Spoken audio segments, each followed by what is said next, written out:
thank you for coming to our session. I hope I can provide something informative about and create a discussion today. And what I really want to discuss is skills, because this is where we form as an organisation. I'm hoping that you're here to see skills, but it may be that I'm up against GDPR as well, and there may be a bit of fatigue around GDPR, but I'll take you in the room, so thank you very much. Just a quick show of hands. Who has heard of Pluralsight before, and who, thanks Steve, and who uses Pluralsight? Okay, brilliant. Well, I just want to say right from the start, this isn't a sales pitch for Pluralsight. Our mission as an organisation is effectively to close skills gaps, and those skills gaps are for an individual and an organisation. And we truly believe that there is some good ways of doing that, but the worst way is inaction, is doing nothing. And what I really hope to do throughout this presentation today, or this talk today, is really help you understand, are skills your Achilles heel, or can they be your superpowers? And what would be great is just for this to be a discussion, so rather than me standing up and going through the 70, 80 slides that I have, not really, is to kind of create some discussion within the room.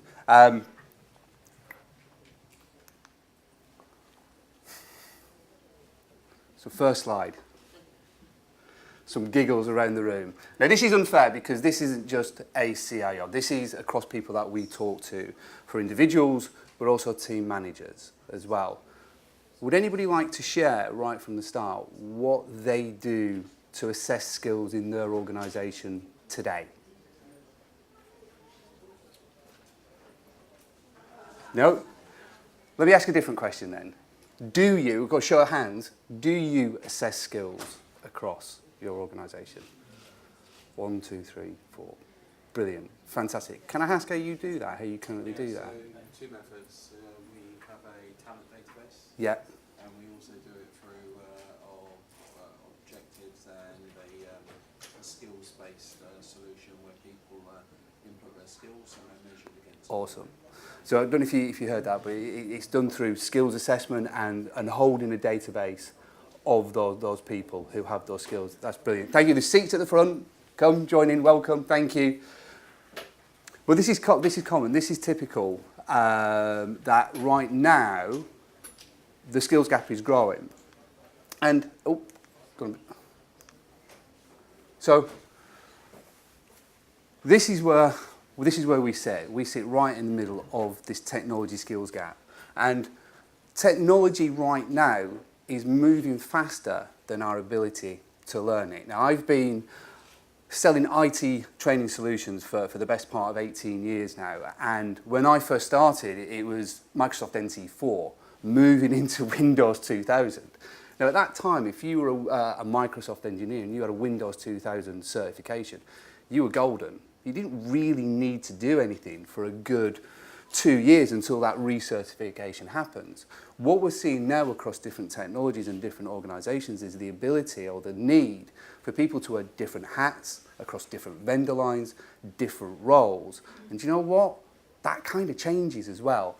I just want to spend just a minute or so on the macro level of the skill shortage. So, you know, there's a lot of statistics that come out that the government predicts of the digital jobs that are required, and Europe as well. And then there's the things that you can't control. You know, for example, open banking. You know, the need to create APIs is going to completely revolutionise and change the way that consumer banking works. And we sit with a lot of CIOs within financial organisations who no longer see the traditional banks as their competition. They actually see Google and Facebook as the threat to their consumer banking in the future. So it's really understanding where do skills lie within society. And I think we can probably argue that maybe some of these numbers are different, but I would genuinely like to hear from anybody if they disagree that there's a skill shortage. Does anybody disagree that? And I won't pick on you why that is, but does anybody think that this is just something that's made up by training companies to sell more courses? Or does this exist today? Steve? I don't disagree, but I don't think you can actually say what that skill is going to look like short or medium or long term, because Yeah. And I completely agree. I completely agree with that because it changes so quickly. Because this, thanks Steve, because this ultimately leads onto the next slide. So Stuart Brand, he was one of the innovators of the internet before the internet even existed. And he said, once the technology rolls over, if you're not part of the steamroller, you're part of the road. Now, if we put to one side what Pluralsight do as a business, which is looking at skills, ultimately we are a software as a service vendor. We are a technology company ourselves. So the challenges that you have, we face internally as well. And I think this slide is really quite powerful. So this shows some of the technologies that have been released in the last 20 years. And this is just software development. Now, if we look at this technology roadmap, within Pluralsight right now, we're using about 90% of these technologies. Some of it at a commercial level, but some of it is at an individual level where they're using these technologies to fulfill their obligations of their role.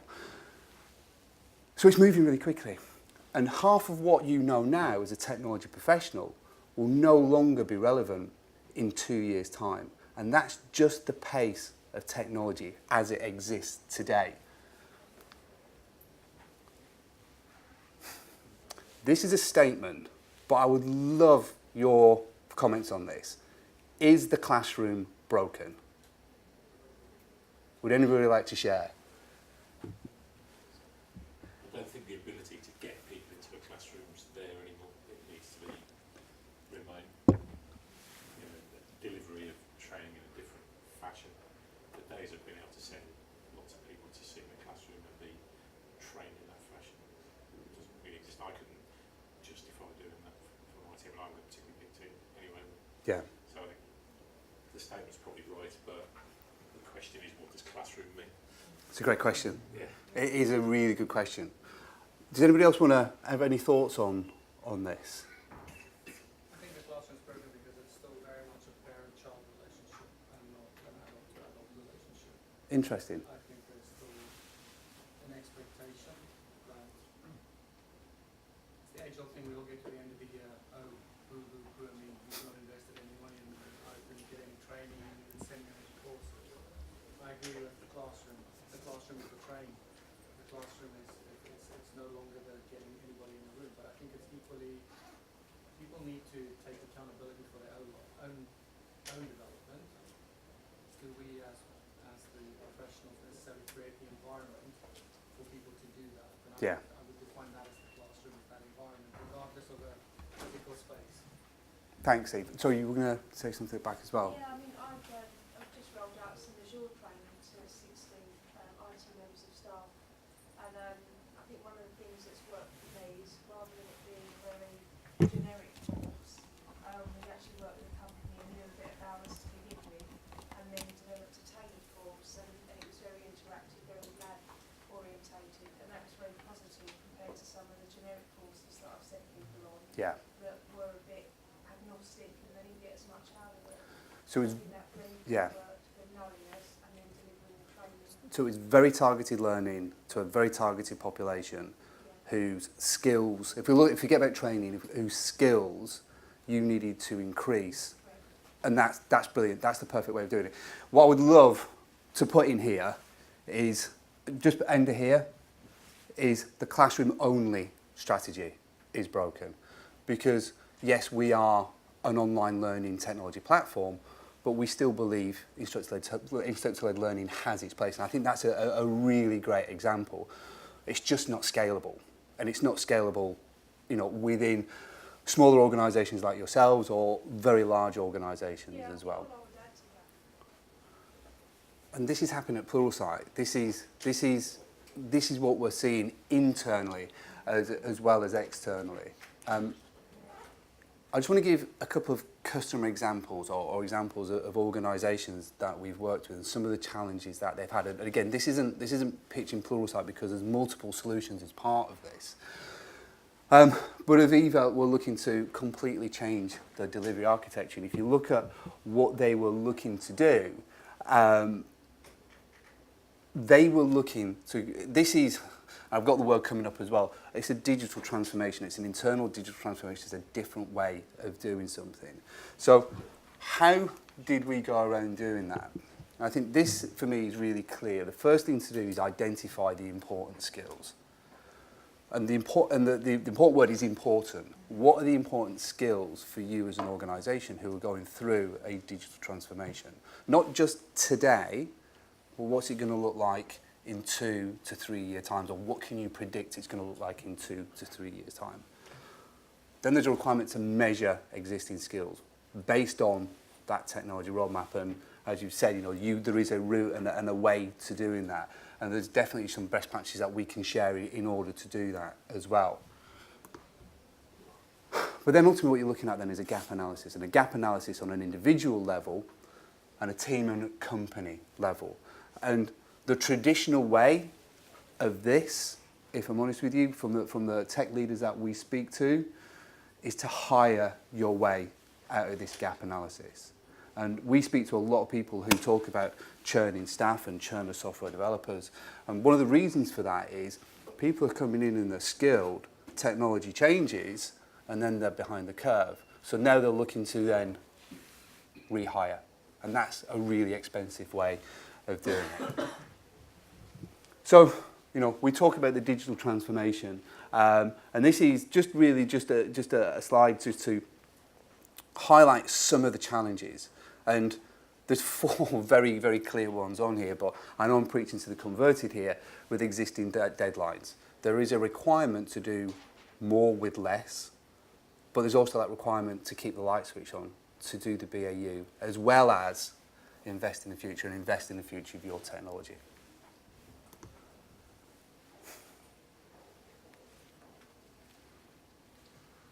We've kind of covered this before. If we're not assessing what your current skills gaps, do you know if you have a skills gap within an organisation?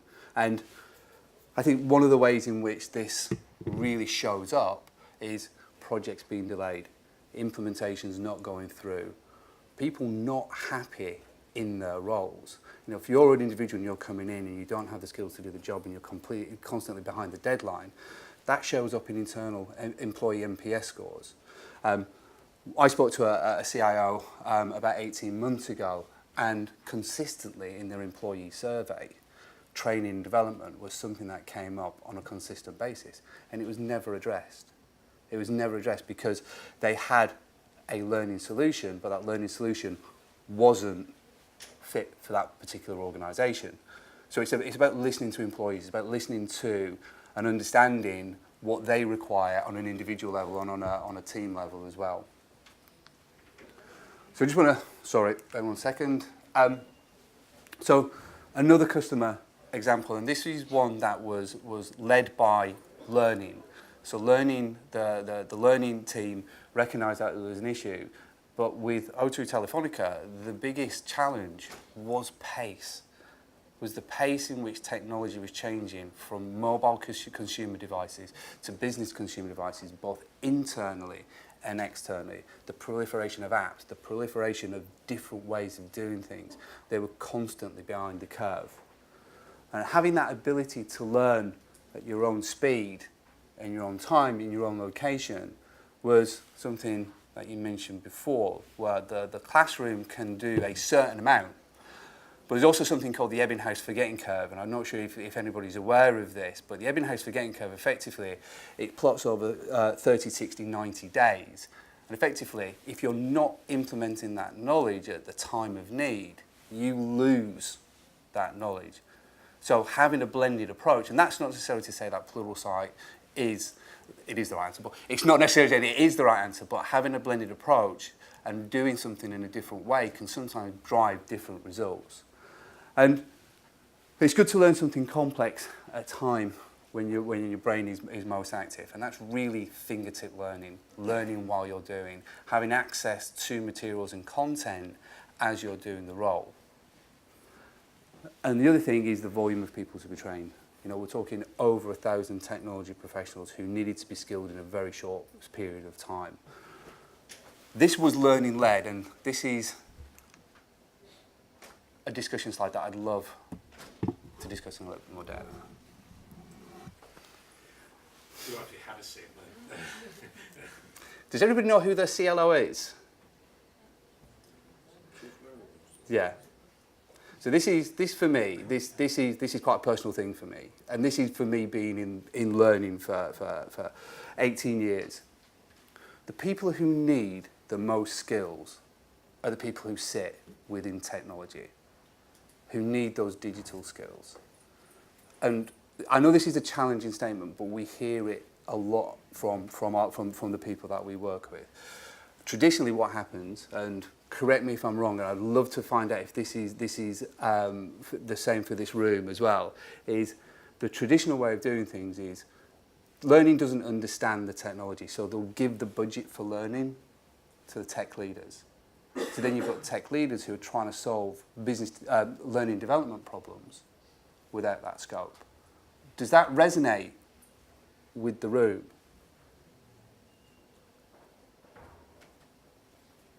Aidan, I'd love to find out from you, when you were going through your transformation, how skills and how you worked with learning, or did you work with learning as part of your transformation? Yeah, I mean, so at Department of Education, we just finished 18 months of total transformation, and the challenge that I recognised quite early on that, yeah, you've got the delivery to do the technology, but you've also got the business to keep on board. But the key thing, of course, is you've got a whole workforce that's going from old technology to new. You've got to train them at the same time. But the organisation wasn't set up to support that, so the budget did come to me. Yeah. And it's my problem, you've got to get them trained. But I think what we ended up doing is being able to sort of make that broader, and going back to one of your original points about the classroom, I think we had to get people out into industry that were already doing cloud, because we needed that blended model of training, of going through some formal training, but actually also getting them out into an environment where they could learn it for real. So I think the challenge is learning is often forgotten in big transformations because you're too busy. And of course, if you get to the end of that, you've got a workforce that's not ready to run it. Yeah. Does that resonate with anybody else within the room? That learning isn't keeping up with the pace of technology or the pace of change that you're seeing within your organisations? I would also say I think one of the biggest challenges around learning is we focus on too much depth rather than breadth. Okay. And I think as the world changes and as we have to cultivate leaders within our own organisations, I think one of the biggest challenges, if I look at L&D departments and stuff like that, it's course-driven, certification-driven, whatever, and it's depth. Where's the breadth aligned to what the world is going to be? Yeah. And I think that's why we see, as you said, you hire to get into that. So it's an expensive way of doing business, and when you lose somebody, I think we all know the cost associated, because you lose just so much more than just that little bit that individual necessarily focused on. Thanks, Dave. I Thank you. wonder whether or not we're focusing learning on the individual when we should be focusing on the culture. Perhaps we should be focusing our ideas on creating a culture of learning. There is a whole 40 minutes that we could spend on the culture of learning, and I don't mean this to come across as a sales pitch, but it's the one thing that we do at Pluralsight which changes the conversation that we have, because it's the first thing that we want to understand. Does your culture of learning support your success within the organisation? And as an organisation, when we work with tech leaders like yourselves, we want to be accountable to your goals, to your objectives.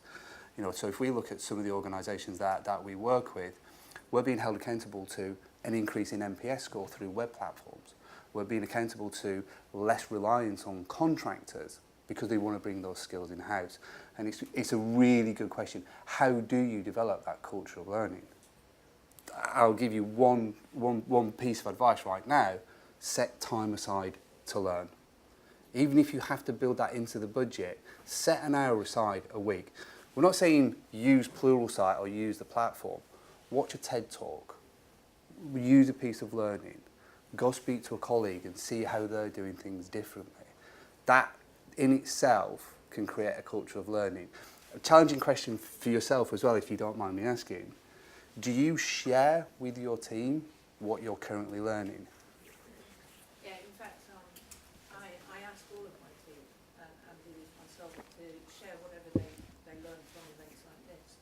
It's one of the kind of inbuilt criteria for accepting somebody's conference budget, for example.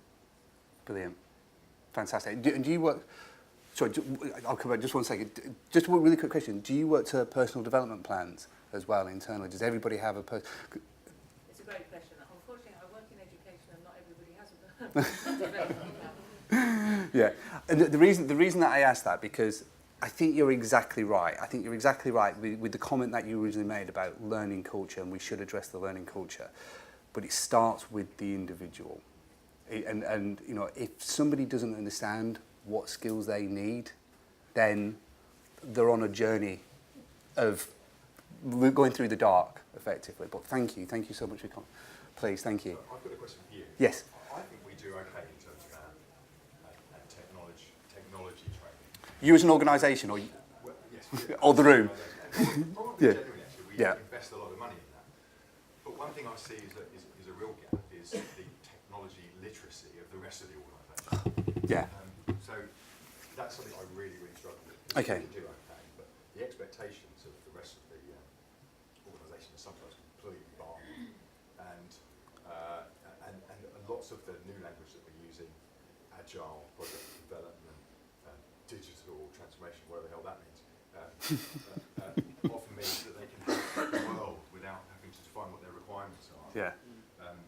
It's a really big problem. I don't know how to solve that. Have you had the conversation with your CEO where he or she has said, we should be doing machine learning, or we should be in AI, and there's no clue what AI actually means? Because we see this all the time. Yeah, and I think it's a really, you know, when we look at digital literacy across an organisation, how do you do that effectively, and what is important? Because again, you know, if we look at that shift that we're seeing from banks being traditional bricks and mortar to actually being software development organisations. And if I give you an example of Goldman Sachs, you know, Goldman Sachs has around about 40,000 full-time employees, technology employees. Yeah, they hire more technology professionals than Google, Facebook, and Twitter combined. They don't see themselves as a traditional bank anymore. So there is a huge winning of hearts and minds of what does digital literacy look like. And one of the questions that we've been asked very recently is, and this is something that we're challenging internally, our product team, is to create sets of courses or learning paths aimed at leaders. What does a digital leader or a leader within a digital organisation need to learn? And it is, that's that big picture. What is cloud? What is programming? What is AI? So you can make business decisions based on your understanding of that technology. But thank you, it's a great question, thank you. With having to learn so much in the short half-life, what do you do to help people learn, sort of meta-learning, learning how to learn faster, read better, take better notes, and absorb more of what you're learning? Yeah, it's a really good question. And it comes back to your point about that culture of learning. And it comes back to skills a little bit as well, because is there a need for an individual now to, and I think it comes back to Steve's point about breadth and depth, do you need to be a complete expert in Angular or C# if your job only touches that technology on a very light touch? And if we look at the culture of learning, one of the things that we're very proactive about is if somebody's seen on Pluralsight during working hours, that's to be encouraged. It means they're using it to solve problems. It means it's fingertip learning. And the worst thing that we can do as a manager is then turn around and say, oh, you're on Pluralsight, you're not working. Because it's really interesting, and it's that proliferation of technology. So what we really need to understand is how do we aggregate that content that's workable for that individual and for that business as well.